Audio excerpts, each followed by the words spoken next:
KIA ကျွန်တော်တို့စက်ကြီးတွေလက်အောက်တယ်နော်မပြည့်နိုင်ပါဘာပြောလဲဆိုအချင်းပြည်နယ်မှာမနေရတော့မမောင်းထုတ်ကြတယ်ကျွန်တော်အပြည့်ပြတာအဲ့ဒီอ่ะသူတို့အချင်းပြည်နယ်ကျွန်တော်တို့လူကြီးတွေ40ခုလုံးကလွတ်လိုက်ရတာတင်ခဲ့တဲ့ပြည်နယ်အချင်းပြည်နယ်လည်းမတတ်မှပေးပါနဲ့အချင်းပြည်နယ်တော့တတ်မှရင်သူတို့ကျွန်တော်တို့နိုင်စားလိမ့်မယ်ဒီနေ့လည်းသူတို့နိုင်စားနေတာတို့လည်းကြောင့်ဒီပြည်နယ်ကိုမြောက်ပိုင်းပြည်နယ်သူတတ်မှပေးပါလို့ကျွန်တော်တို့လူကြီးတွေပြောခဲ့တာဖဆပလာလက်မခံလို့ကျွန်တော်တို့ပြေချတာရှိနေတယ်တော့မြောက်ပိုင်းပြည်နယ်တော့တတ်မှခဲ့မယ်ဆိုရင်ကျွန်တော်တို့ပြောရတာအေးဒီတော့ဒီနေ့ကျွန်တော်ပြောနေတဲ့ကိစ္စလူကြီးတွေပဲကျွန်တော်တို့အားလုံးဒီလူထောက်ပါလို့ရှိရင်ကျွန်တော်တို့ကောင်းအောင်ပြောရပါဒီနေ့လက်နက်ကယူမှပြည်သူတွေညိုကွေးမှရှင်းချောက်နေတဲ့ကောင်တွေကိုပြည်သူလာထောက်ပါမှုကြည့်ခဲ့ရင်ကျွန်တော်လည်းညိုကိုမှပြောလို့ရတယ်အားကျွန်တော်တို့ကပြည်သူရှိတယ်အဲတော့ပြည်သူလူအားကျွန်တော်တို့ကအားသိစေပါတယ်ပြည်သူကလည်းကျွန်တော်တို့ပြောမယ်ဆိုတော့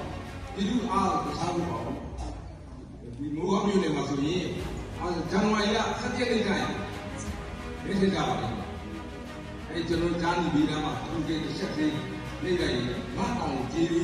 ဆိုရဲဆိုတာသုံးပြလိုက်ပါကျွန်တော်တို့ဘုံပေါ်မှာပြည်သူကတောင်းပေးခဲ့ဆိုအဲ့တောင်းကိုကျွန်တော်ဆက်ထားမှာဆက်ထားမှာပြည်သူအကျိုးကိုကျွန်တော်အားတက်ကျွန်တော်လုပ်ပါမယ်ကျွန်တော်တို့ပါတီအနေနဲ့ကတော့30နဲ့တယောက်လွတ်တော်ကိုယ်စားလှယ်ပြန်ရတာရှိပါတယ်30တယောက်တော့လွတ်တော်ကိုယ်စားလှယ်တွေကလွတ်တော်တွေရောက်သွားလို့ပြည်သူအကျိုးမလုပ်ဘူးဆိုရင်ကျွန်တော်ပါတီထုတ်လိုက်လို့ရတယ်စားတော့အစားထိုးရတယ်ရောက်ပြီးပြောအစီသားပြီးသားပါယူတော့ပဲစနေရလူလူကနေလွတ်တော်တွေလုံးဝညာစေရပါတယ်ကျွန်တော်ရှမ်းပြည်အနေနဲ့လူလူကြကြချီကြဖို့လိုပါနိုင်ငံရေးကကြောက်ကြမှာပေါ့နိုင်ငံရေးကိုကြောက်ခဲ့လို့ကျွန်တော်တို့ဒီနေ့ကဘောက်ရောက်နေတာဖြစ်ပါတယ်KIA တွေကကျွန်တော်တို့စက်ကြီးတွေလက်အောက်တယ်နော်မပြည့်နိုင်ပါဘာပြောလဲဆိုအချင်းပြည်နယ်မှာမနေရတော့မမောင်းထုတ်ကြတယ်လို့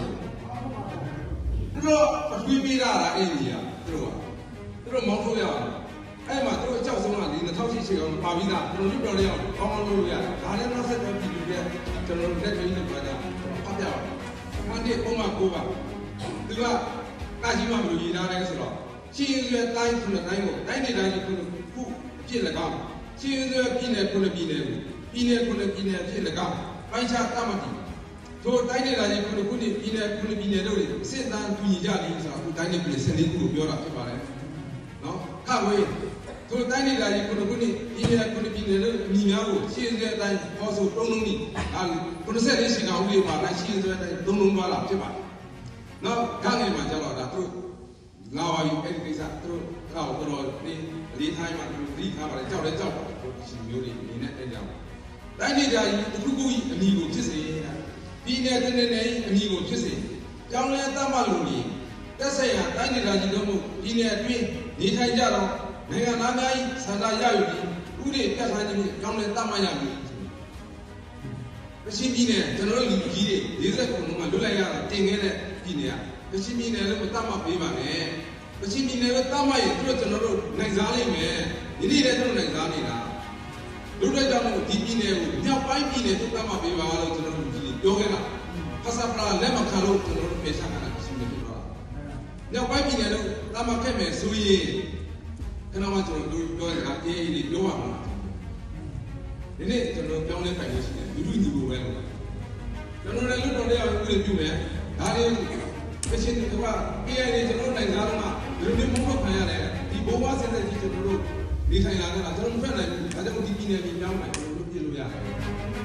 ကျွန်တော်တို့နိုင်ငံရေးရတယ်အားပြောလို့ဥပဒေပေါင်းတွေကပြောမှလည်းမရှိဘူးအဲ့ဒါတွေပါကျွန်တော်လှုပ်ရှားရအများကြီးတာတီးတီးတစ်ခုတော့ကျွန်တော်ပြောပြတာလုပ်ငန်းတွေညောင်များစွာရှိပါတယ်ဒီအောင်ရေးချိုင်းကြီးလိုက်က20ရာစုပြည်နယ်မှာကျွန်တော်တို့ကိုယ်လည်းပေါင်းလို့ဆွေးနွေးခဲ့ပါတယ်အခုဖယ်ရဲတိုင်းသားတွေလူချင်းတဲ့ဖယ်ရဲကအားလုံးကလက်ခံပြီးမှဖြစ်တဲ့ဆောက်တာဒီမိုကရေစီနဲ့ဖယ်ရဲစနစ်ကိုအခြေခံတော့ပြည်တော်စုကိုတည်ဆောက်ဖို့ပါတယ်ဒါကြောင့်မို့ဒီယူကောက်ပဲပြောင်းယူကောက်ပဲလို့ကျွန်တော်တို့ကဒီမိုကရက်ကြတာဖြစ်ပါတယ်နိုင်ငံရေးစနစ်ကိုပြောင်းလဲမှုတော့ဖြစ်လာကျွန်တော်တို့ဒီလိုတွေတိတ်ခါအမိရဆက်တယ်နိုင်ငံရေးရကျွန်တော်တို့တွေပြောပြီးဆိုပြီးမဲ့ပုံကိုယ်တွေအတွင်းမှာခိုင်ကုန်လေးရအောင်ဒီလူမဲပေးမှဖြစ်မှာပါဟုတ်ပါဒီလူမဲမပေးဘူးဆိုကျွန်တော်တတ်ထိုင်လို့မရဘူးအမထိုင်ရအောင်ဆိုရင်ကိုယ့်အမှုသားကျုံးကိုလည်းဆောင်ရွက်လို့မရဘူးလူတို့ကြိုးတယ်လုပ်လို့မရဘူးအဲ့လိုလေးလုပ်လို့ရအောင်ဒီလူလေးဒီခါတော့ဘုံတော့ကဘာပဲစိတ်မှာပွဲကြပါစေ ဒီနေ့ကျွန်တော်ပြည်သားပါတီမင်းနိုင်ကိုလိုအပ်ပါတယ်ဆိုတဲ့ခေါင်းကျက်ပြင်းပြင်းထန်ထန်နဲ့တခြားလူတွေလက်စတာကိုပြုလုပ်ကြတာအဲ့လိုမှကျွန်တော်တို့ဒီကောက်ပွဲမှာ